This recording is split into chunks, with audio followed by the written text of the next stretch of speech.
or a nuke bomb hitting the city, and our government blaming it on terrorists so that they could go in and nuke Syria for it or Iran. And so that's always been a play. It's still open. Could still happen. I don't remember the months for it. The code is on the site, hiddencodes.com. You can go there and listen to it. Another interesting thing is getting a lot of information about the base in Israel, and of course I saw it 2 weeks ago, and this is just info that Barry Shamish and others, Jerry Golden, I think Jerry Golden Report, has mentioned it on his website about the base going up, and that the completion date on that base is August 31st. And this year, 2005, and I found it interesting because I know I'd posted back in 2002, 2003, that in September of 2005, the Dome of the Rock would go down, either by an earthquake or some kind of a missile. And so is there a war coming up in the Middle East? Right now, we're swinging over to the other faction, the New World Order, trying to keep back and forth between the alien faction and the Illuminati faction. Who's got what window next? And I was noticing Naza was using my lingo the other day, talking about windows. So that was interesting. Yeah, it's around. Hey, they're using my lingo.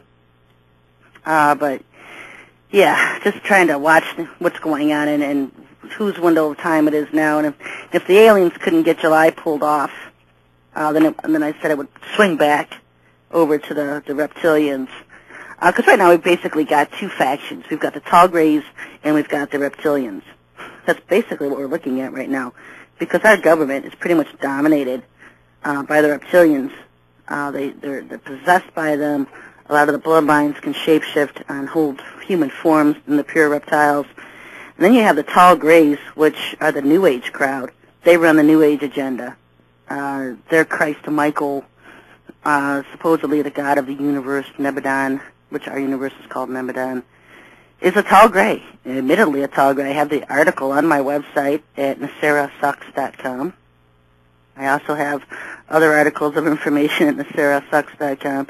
You can also read more about the Omegans at OmegansAreLiars.com. And I call these grays more or less the Omegans. O-M-E-G-A-N-S. Call them the Omegans. And then you have the reptilians who are pretty much running the Illuminati and the New World Order faction of the Bushes and the Rockefellers and all of them, because they're all run by the reptiles. There's different factions among them, too. I mean, they fight amongst themselves, the Rockefellers against the Rothschild division and branch. But they also are fighting up against the tall grays. And what's happened is the aliens, especially the tall grays and the reptilians, in rank, have always been slaves to the Anunnaki. And the Anunnaki are not dominant here on Earth right now. They are the ones coming to Earth. These are the tall Goliaths, 9 to 11 feet, 12 feet, that are going to actually be ruling the Earth. Yeah, ruining too. Ruining and ruling the Earth with Satan during the tribulation period. And these are the ones that are going to be enforcing his policies that the false prophet puts out. They're the ones that are going to be controlling FEMA, the martial law camps, hurting and controlling the people, enforcing legislation of worshiping the image of the beast or getting the mark image of the beast. They're going to be the world's policemen. And what the church gets all tied up in knots over all the time is trying to put NATO and the G8 and the EU and the UN and trying to fit all these different world's armies and everything into the prophetic picture of the Bible. But keep in mind that Satan doesn't need humans, folks. He doesn't need human armies when he's got hundreds of millions of Goliaths on the way that they can't stop, because what's happened is these grays and reptilians are in a mutiny against the Anik, that are their overlords, their bosses. They're in a mutiny against them. They want to control the earth for themselves. And so what they're doing is fighting against the Anik that are coming. And so these comets that are carrier ships, that our government's calling icebox, and anything else they can think of, they are trying to blow them out of the sky, try to knock them off of orbit so that they can't come into this atmosphere, so they can't come towards Earth, because they're carrying the Anik. And, of course, this was the whole July 4th Deep Impact thing was a play by the reptilians to stop the Anik. then the Discovery shuttle was by the reptilians, a reptilian card, because what they want to do is go to Mars and close that Lion's Gate.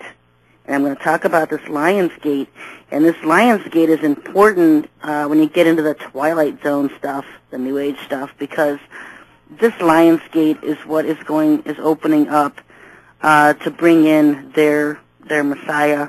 I don't know if it's Maitri or it's going to be Sananda or whoever it's going to be, but it's a portal opening that's important for their second coming facade. And that's what the reptilians are trying to close, trying to terminate that portal opening.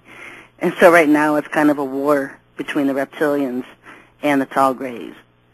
And you don't really know if it's really a war, if they're working together, if they're not. I mean, it's really hard to pinpoint. One minute you think that the whole war thing is a facade and a lie, and then the next minute you think they're together. So it's very hard to tell 1 minute to the next if they're really at war together and it's all charade, or if they're really working together. We know they all have the same boss. I mean, they all work for Lucifer. You know, Lucifer's not counting on any one way to get to power. He uses various roads, various routes, has various plans.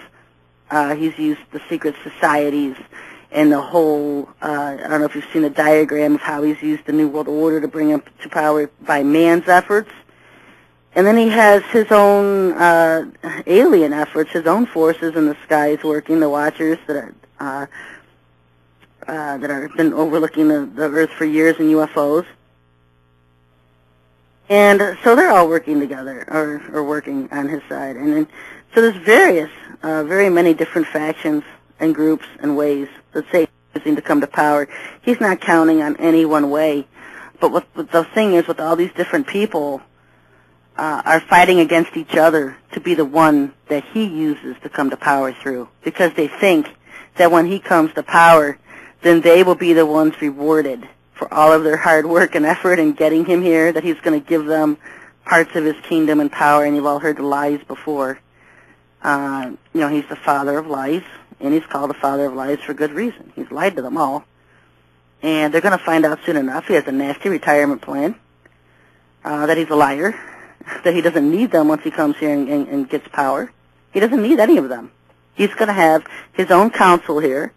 I think I put a graphic on my site to watcherfiles.com, a graphic of the Council of 10 that used to run Atlantis.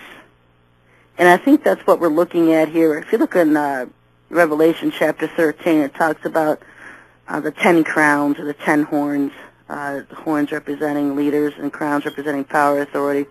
I might have it mixed around here. But I think that's, you know, the church likes to put that as you know, the EU nations, and Lord knows there's more than 10 EU nations. There's a zillion of them. And I really starting to think that the people that nailed that to be Atlantis hit it right on the head. This whole Atlantis Council of 10, how he used to rule Atlantis is how he's going to rule the New World Order. And the Bible says they come to power with him for 1 hour. And we know that those nations in the EU, I mean, they've been there forever. They're not coming to power in 1 hour. They've been in power for many hours. So something to keep an eye on, to be aware of. Jump over here to this thing that's email somebody sent me about the word church. I thought was interesting. I just listened to a Jordan Maxwell interview. It was pretty good, but one particular thing he said raised my eyebrows. He talked about how words have hidden meanings that very few are aware about, and he gave church as an example. If you look up the word church in the Oxford Dictionary of the English Language, it will tell you that it goes back to a Scottish word, kirk. Kirk can be traced back to the Greek goddess Circe, not sure on the spelling, who was called Mother Circe in ancient Greece. Mother Circe becomes Mother Kirk, which becomes Mother Church. So we get the word church from the Greek goddess Circe. Now comes the interesting part. If you go to a library and look up Mother Circe in a Greek mythology book, you will read that Mother Circe was able to hypnotize people and bring them into her house